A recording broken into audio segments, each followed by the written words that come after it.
So here's a stat no one talks about.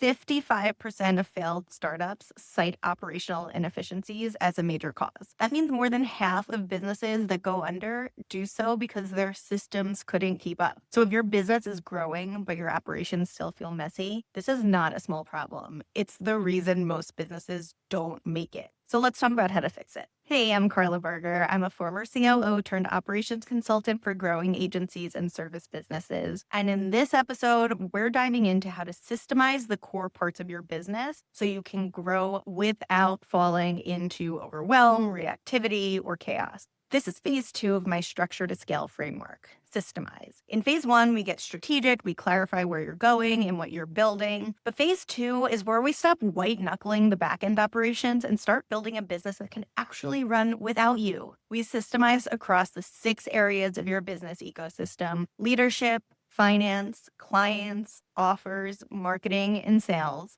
And the goal isn't just more efficient processes, it's to create operational infrastructure that supports growth without requiring you to manage every single detail. So there are 2 big reasons most entrepreneurs struggle to systemize. The first is resistance to change. So they think it's just faster if they do it themselves. And the second is fear of disruption. So thinking, I'm already overwhelmed. I can't pause to fix this. I don't have the time. But here's what I remind every client I work with. If you don't make time to build the system, you're going to keep paying for the chaos. You'll keep fixing delivery issues manually. You'll keep forgetting to follow up with leads. You'll keep feeling like the only person who knows what's going on in your business. Systemization isn't just a nice to have. It's literally how you protect your time, energy, your margin, and your sanity. And systemizing your business doesn't mean you suddenly need a 500-page SOP manual. It means making the important stuff repeatable without you having to remember every little detail. So here's how I recommend starting. Step 1, you want to start with what breaks most often. So don't systemize everything everywhere all at once.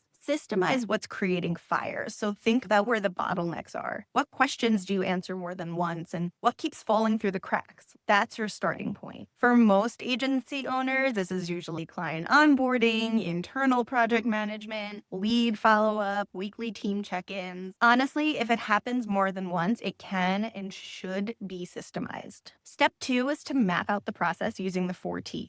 So every process needs 4 things, what I call the 4 T's: trigger, task, timeline, and team member. So here's what that could look like in practice. So let's say you're onboarding a new client. The trigger is that the contract is signed. The tasks are that you send a welcome email and you assign a project board in your project management tool, and you schedule a kickoff meeting. The timeline may be different for each task, but let's say these need to be completed within 24 hours. And the team member is going to be you or your account manager. So now it's out of your head and into a repeatable workflow. Step 3 is to choose a tool to manage the process. This is where project management tools like Asana come in. I always say if it's not in your project management tool, it doesn't exist. And you don't need to overcomplicate it. That's why I love how simple Asana is, because you can just start with a list of tasks, due dates, and assigned owners, just those 3 things. Later, you can add in automations, templates, SOP, but start simple. And step 4 is assigning ownership and testing it live. So a system isn't a system until someone else can run it. My Scalable Systems Formula is the processes, the tool, the resources, aka the people that create the system. So delegate it